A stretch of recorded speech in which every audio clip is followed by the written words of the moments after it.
اعوذ باللہ من الشیطان الرجیم بسم اللہ الرحمن الرحیم۔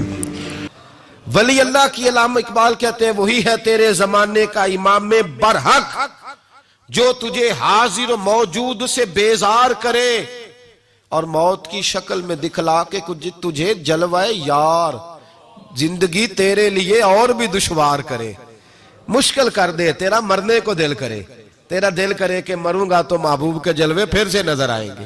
وہی ہے تیرے زمانے کا امام برحق۔ یہ کوئی ولایت کی علامت ہے کہ میں وہاں گیا تو موجیں لگ گئی؟ کیا مطلب ہے؟ کبھی نہ غفلت چڑھ جائے نا دلوں پہ، اللہ کے ولیوں کی سیرت پڑھنی چاہیے۔ توجہ ہے میری بات پر؟ اتھے روز کوئی نہ کوئی بابا پھڑ کے لے آمدے نے کہندے توڑا بابا ہے۔ میں کئی باری پہلا بھی آکھیا میں کہ ساڑھا ہے نا بابے نا سا بابے کی کرنے وہ ہے کوئی بات کرنے والی؟ ملانگ تلانگ ہمارا معیار اتنا گرا ہوا ہے، کس نے کہا ہے کہ ان سے ہمارا تعلق؟ بالکل نہیں، ہم بڑے معیاری لوگ ہیں، بڑے معیاری۔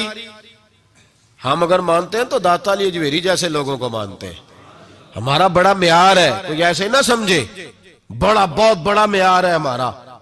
وہ تو اگر ہماری عوام تھوڑے بعض لوگ بیچارے کمزور ہوتے ہیں، بیمار ہوتے ہیں، مجبور ہوتے ہیں تو ان فراڈیوں کے ہتھے چڑھ جاتے ہیں۔ بیمار آدمی ڈوبتے کو تنکے کا سہارا، کسی نے آگے کہہ دیا کہ تو اتھے جائے گا، درد اتنی تکلیف میں وہ چلا گیا بیچارہ، لٹ گیا وہاں جا کے۔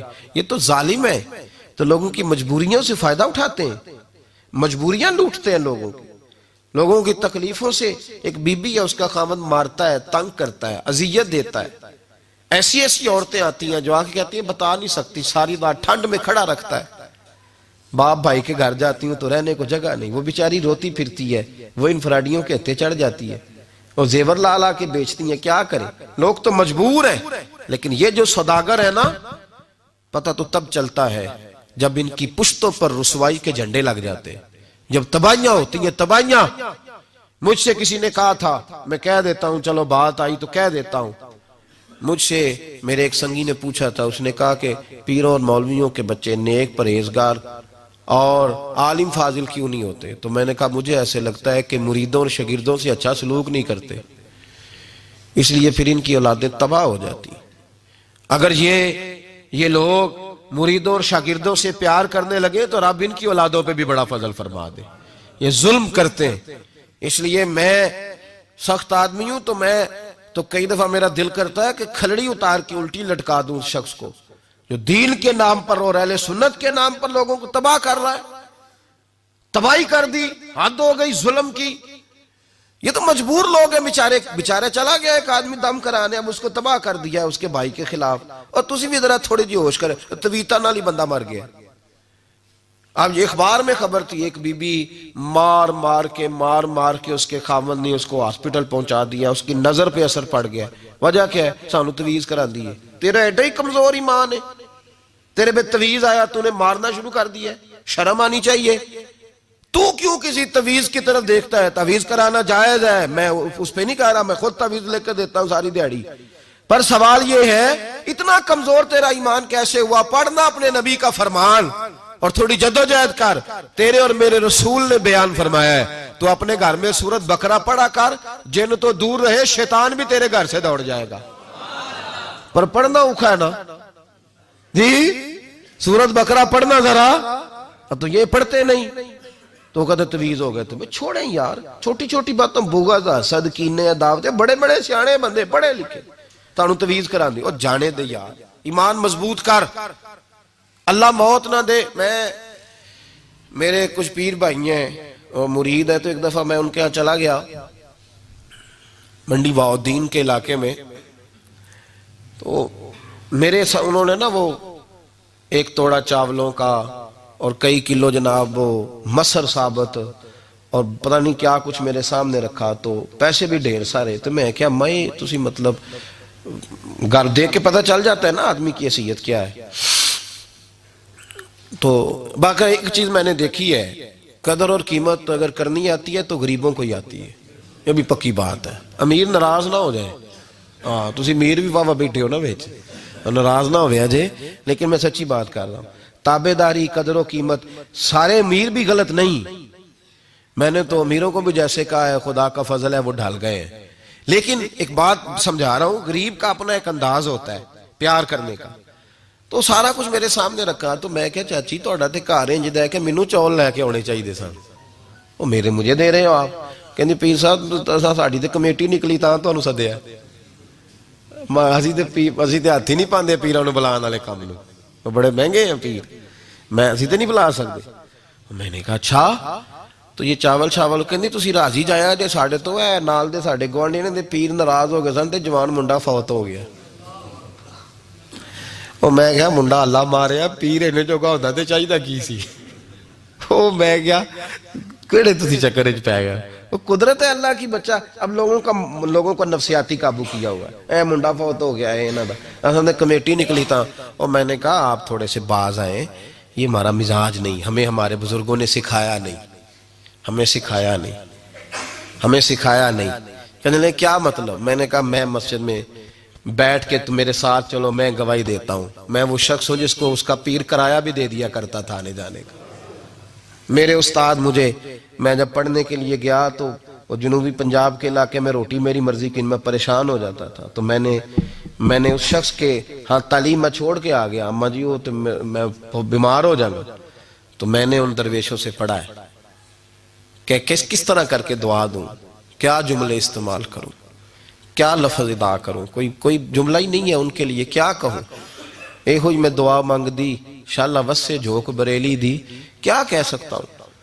تو اسپیشل حضرت نے اپنے گھر میں حکم دیا، فرمانے لگے اس کے لیے کھانا علیحدہ سے پکایا کرو۔ اور کاموں کی کے علاقے کی بچی کی وہاں شادی ہوئی تھی، اس کو کہنے لگے کہ اتھوں دے سٹائل دا کھانا انہوں پکا کے دے، منڈا پڑھنے والا ہے انہوں پڑھنا چاہیے۔ ہم نے تو ایسے لوگ دیکھے ہیں، تم نے کن لوگوں کو دیکھا ہے؟ یہ لوگ دیکھیں اور اپنی آنکھوں سے دیکھیں، خود دیکھا ہے ہم نے۔ کبھی کسی وقت حالات بڑے سخت تھے تو مجھے حاجی صادق صاحب نے بلا کے کہنا کہ پتر گھبرائی نہ، پلٹ کے پیچھے ویکنگ کوئی اور نہ دسیا تو میں تیرے مگر ضرور ہوں گا۔ معمولی بات ہے یار، ہم نے تو یہ لوگ دیکھے ہوئے ہیں۔ تو ایسے ہی اصل تسی جاندے نہیں چنگے بندے ہیں کول، کہندے ہو ڈاڈا بڑا ہے انہیں نماز پڑھانی ہے، جاؤ ہی دے کول جیڑا ایک ساڈی مرضی دا چلے، وہ ڈاڈا ہی بڑا ہے۔ ایک مینوں کہندا میں جنیاں دی تہاڈی مسیتیں ہیں تسی داڑھی دی گل چھیڑ دیندے ہو، تھوڑے پولے ہوو تے میں بھی آواں کراں۔ میں کہا تو آئی بھی نہ، تیری مہربانی، ہن جدھر مینوں ملے ہو میں پھر چھیڑ دینی ہوں۔ عجیب چکر ہے، ہم وہاں جانا پسند ہی نہیں کرتے۔ بہرحال یہ بات دور نکل جائے گی، میں ادھر ہی رہنا چاہتا ہوں قریب ہی، اور آپ کو کچھ چیزیں سمجھانا چاہتا ہوں، بس وہ سمجھے۔ وَقَانُوا يَتَّقُونَ، پرہیزگار کون ہوتا ہے؟ اللہ کا ولی، پرہیزگار جو گناہوں سے، بولیے جو گناہوں سے، کبھی کبھی غفلت چڑھ جائے نا تو ان اللہ والوں کی باتیں بڑا اثر کرتی ہیں۔ میں نے بھی کچھ چیزیں رکھی ہوئی ہیں، جب دل میں محسوس کرتا ہوں نا کہ کوئی غفلت چڑھنے لگی ہے تو میں پڑھتا ہوں لوگوں کو کھول کے۔ میرے محبوب پاک کے صحابہ میں سے ایک نام حضرت سعید بن عامر کا بھی ہے، گورنر بنایا تھا یا عامل بنایا تھا حضرت عمر نے انہیں، ایک صوبے پورے کا۔ آپ کے گورنر ہاؤس کے پاس سے گزرے تو گورنر ہاؤس پیدل چل نہیں سکتے آپ، اتنا بڑا ہے۔ تو یہ وہ گورنر تھا کہ ایک دفعہ مال غنیمت بہت زیادہ آیا تو حضرت فاروق اعظم نے اس صوبے کے لوگوں کو کہا کہ ایک شخص جو مالیات کا وزیر تھا، وزیر خزانہ تھا، اس کو جناب عمر فاروق رضی اللہ تعالیٰ عنہ نے کہا وزیر خزانہ اس صوبے کے جہاں حضرت سعید بن عامر گورنر تھے، کہا کہ غریبوں کی لسٹ بنا کے بھیجو، میں فنڈ لگانا چاہتا ہوں۔ تو جب لسٹ بن کے آئی تو چوتھے نمبر پہ گورنر صاحب کا نام بھی لکھا تھا۔ تو حضرت عمر فاروق رضی اللہ تعالیٰ عنہ نے حضرت سعید بن عامر سے کہا یار تو غریب تھا، مجبور تھا، تنگ دست تھا، تیرے صوبے کے لوگ کہہ رہے مجھے کیوں نہیں بتایا؟ حضرت سعید بن عامر کہنے لگے عمر پہلے تو وہ بندہ مجھے بتا جس نے میرا پردہ کھولا ہے، وہ بندہ تو بتا، میں جانوں میرا رب جانے، میں غربتوں کے رونے چونکوں میں کھڑا ہو کے نہیں روتا، میرے پاس کو رنج و علم ہو تو میں اپنے رب کی بارگاہ میں عرض کرتا ہوں، میں اپنے محبوب کو بتایا کرتا ہوں، میں غربتوں کے رونے دنیا داروں کے سامنے نہیں روتا۔ حضرت عمر گئے، گورنر صاحب کے مقرر کرنے کے بعد 2-4-5 مہینے کے بعد جب حضرت سعید بن عامر کی گورنری کو تھوڑا وقت گزر گیا تو حضرت عمر کا طریقہ تھا، گورنروں کا پتہ کرتے تھے۔ آپ کا طریقہ یہ تھا کہ جس علاقے کا گورنر ہوتا اس کی جامع مسجد میں سب لوگوں کو جمع کرتے اور پھر گورنر کو بھی بلاتے، تو کہتے کوئی شکایت ہے گورنر کی تو بتاؤ۔ مسجد میں جمع کیا، لوگ اکٹھے ہو گئے. حضرت فاروق اعظم رضی اللہ تعالیٰ عنہ نے فرمایا گورنر کی کوئی شکایت ہے تو بتاؤ. تو صوبے کے لوگ کہنے لگے 4 شکایتیں ہیں گورنر صاحب کی. سننا ذرا دل کھول کے. 4 شکایات. کون سی؟ کہ پہلی شکایت یہ ہے کہ جب یہ نئے نئے آئے تھے تو فجر کے بعد مسجد میں بیٹھ جاتے تھے، جس کا دل کرتا تھا مل لے. اب یہ فجر پڑھ کے گھر چلے جاتے ہیں اور اشراق چاشت کے وقت 8-9 بجے آتے ہیں. دوسری شکایت یہ ہے کہ یہ پہلے رات کو بھی ملتے تھے، اب صرف دن کو ملتے ہیں، رات کو نہیں ملتے. اور تیسری شکایت یہ ہے کہ ہفتے میں ایک دن ملتے ہی نہیں. چوتھی شکایت یہ ہے کہ کبھی کبھی روتے ہیں تو بے ہوش ہی ہو جاتے ہیں. کتنی دفعہ ملے ہو اپنے ایم این اے کو؟ بولے کتنی دفعہ ملے ہو؟ ووٹ اپنی مرضی سے دینا پر سوال کا جواب تو دو نا. کتنی خادم نہیں قوم کا؟ خادم نہیں. کتنی دفعہ ایم پی آپ کا حال پوچھنے آیا ہے جس مسجد کے دروازے پہ بیٹھا ہوتا ہے؟ یہ گونگا بہرا اور اندھی جمہوریت ہے. رنگ وہی بہتر ہے جو محمد عربی کے غلاموں نے ہمیں عطا فرمایا ہے صلی اللہ تعالی علیہ. اور یہی چراغ جلے گا تو روشنی ہوگی. حضرت سعید بن عامر گورنر. اور میں اکثر کہتا ہوں اسی دھرتی پر یہ وہ نور والے لوگ تھے جنہیں میرے رسول نے نور عطا فرمایا تھا.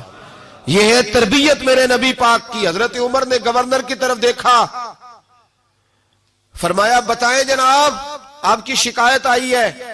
پہلی شکایت یہ ہے کہ آپ پہلے فجر کے وقت ملتے تھے، اب اشراق چاشت میں ملتے. حضرت سعید بن عامر رضی اللہ تعالیٰ عنہ کہنے لگے حضور اگر آپ نہ ہوتے کوئی اور پوچھتا تو میں کبھی نہ بتاتا.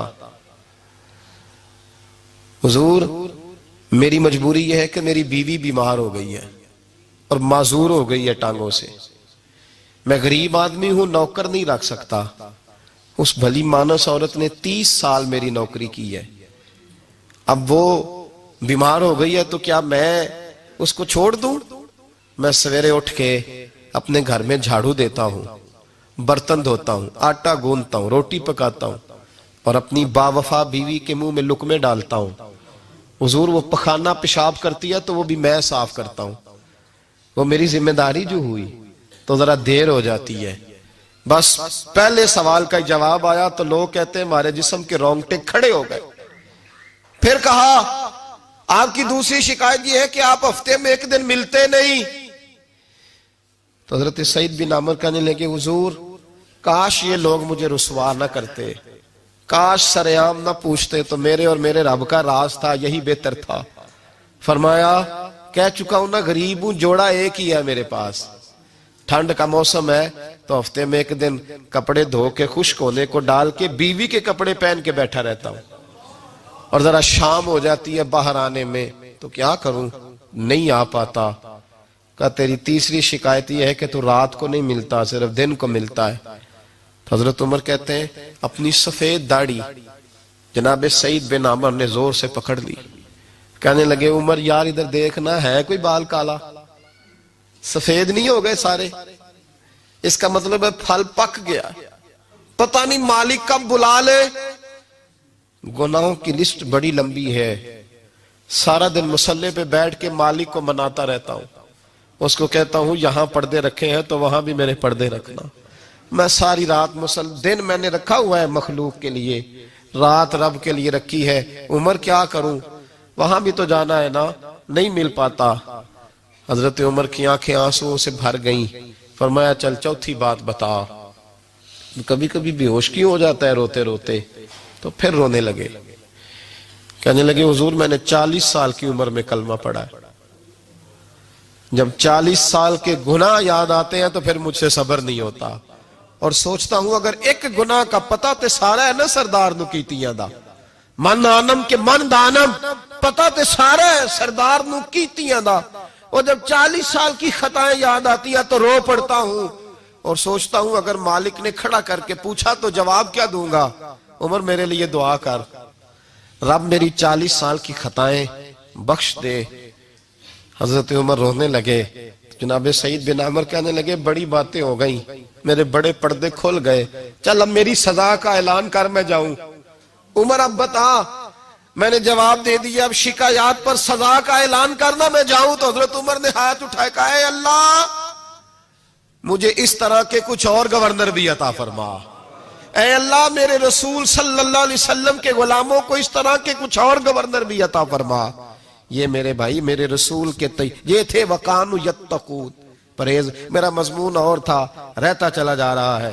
یہ متقی لوگ تھے، یہ پرہیزگار تھے، یہ ہے جن کو قرآن کہتا ہے الا ان اولیاء اللہ لا خوف علیہم ولا ہم یحزنون۔ میرے اعلیٰ حضرت فاضل بریلوی کے چھوٹے صاحبزادے مفتی اعظم ہند